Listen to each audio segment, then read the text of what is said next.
சமீபத்தில் அப்பீடா ஒரு முக்கியமான அறிக்கை வெளியிட்டிருந்தாங்க. குறிப்பாக இந்தோனேசியாவுக்கு அரிசி ஏற்றுமதி பண்ணக்கூடிய ஏற்றுமதியாளர்கள் கவனத்திற்கு அப்படின்னு அந்த அறிக்கை இருந்தது.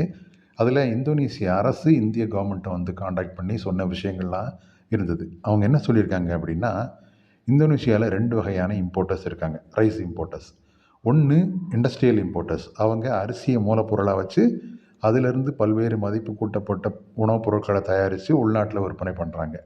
இன்னொன்று வந்து ஸ்பெஷல் ரைஸ் இம்போர்ட்டர்ஸ். அது யார் அப்படின்னு சொல்லி பார்த்தா, இந்த பாஸ்மதி ரைஸு, இட்லி அரிசி, பொன்னி அரிசி, சோனா மசூரி, குட்டை அரிசி, இந்த மாதிரி அரிசியெல்லாம் இறக்குமதி பண்ணி அவங்க ரீபேக் பண்ணி உள்நாட்டில் விற்பனை பண்ணக்கூடிய, நேரடியாக எண்ட் யூசருக்கு விற்பனை பண்ணக்கூடிய இறக்குமதியாளர்கள். ஸோ இப்போது இந்தோனேஷியா என்ன சொன்னிச்சு அப்படின்னா, அரிசி இறக்குமதிக்கு எந்த ஒரு தடையும் இந்தோனேஷிய அரசு விதிக்கலை.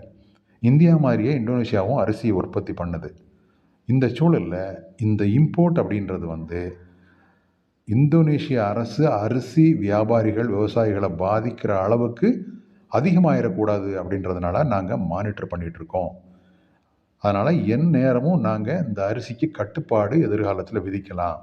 அதனால் இந்தியாவிலேருந்து அரிசி ஏற்றுமதி பண்ணக்கூடிய ஏற்றுமதியாளர்கள் அப்பீடாவை அல்லது ஜகார்ட்டாவில் இருக்கக்கூடிய இம்போர்ட்டர்ஸை காண்டாக்ட் பண்ணி அங்கே, அதாவது இந்தோனேஷியாவில் அரிசி இறக்குமதிக்கு ஏதாவது கட்டுப்பாடு இருக்கான்னு தெரிஞ்சுக்கிட்டு அரிசியை வந்து இந்தியாவிலேருந்து எக்ஸ்போர்ட் பண்ணுங்க அப்படின்னு ஒரு ரிக்வெஸ்ட் வந்து இந்திய அரசுக்கு வச்சுருக்காங்க. அதே நேரத்தில் அப்பீடாவும் வந்து இந்த மாதிரி இந்தோனேஷியாவுக்கு அரிசி ஏற்றுமதி பண்ணும்போது நீங்கள் ஒரு சர்டிஃபிகேட் வாங்கிக்கோங்க. அதாவது RCAC சர்டிஃபிகேட்னு சொல்லுவாங்க, ரெஜிஸ்டரிங் கம் அலோகேட்டிங் சர்டிஃபிகேட் அப்படின்ற ஒரு சர்டிஃபிகேட் வந்து வாங்க சொல்கிறாங்க. வாங்கிட்டு தான் நீங்கள் ஏற்றுமதி பண்ணணும் அப்படின்னு சொல்லியிருக்காங்க.